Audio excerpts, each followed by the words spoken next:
Evet, Atay, Onur Zakov ve Tumara. Evet diyenler 1, hayır diyenler 2'ye basıyor. 1 evet, 2 hayır. Murat. Vallahi böyle en son sahneye kadar böyle korksak mı, eğlensek mi anlayamadım. En son sahne bir Exorcist diye bir film var, hatırlar mısın? Tabii canım. Kafa dönüyor, bir şeyler oluyor falan. Muhteşemdi yani. İnanılmaz yeteneklisiniz sizler. Merhabalar. Merhaba. Başından sonuna çok güzel bir gösteri izledik. Böyle dünya standartlarında gösterileri bu sahnede izlemek de ayrı bir keyif bizler için. Hepinizi ayrı ayrı tebrik ediyorum. Teşekkür ederiz. Teşekkürler. Teşekkürler.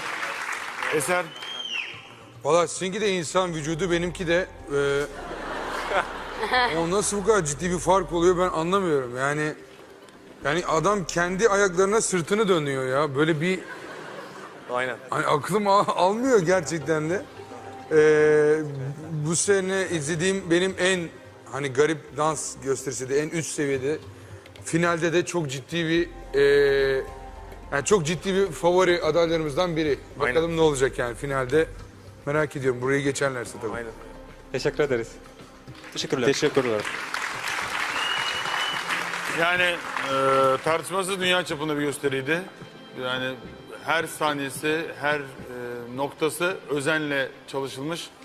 Zaten çok yetenekliler. Ben baştan beri çok beğeniyorum. Hayal kırıklığına uğratmadılar bizi. Teşekkür ederiz. Teşekkürler. Teşekkürler.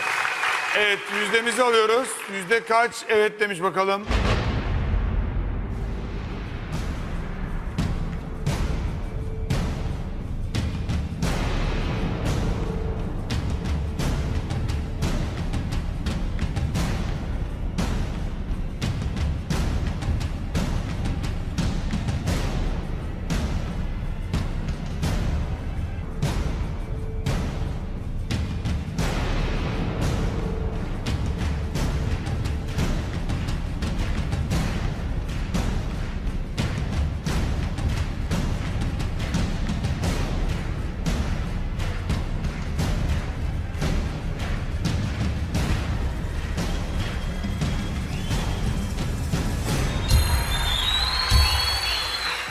Teşekkür ederiz. Evet, tebrik ediyoruz. Alkışlarla kulise alıyoruz. Teşekkürler.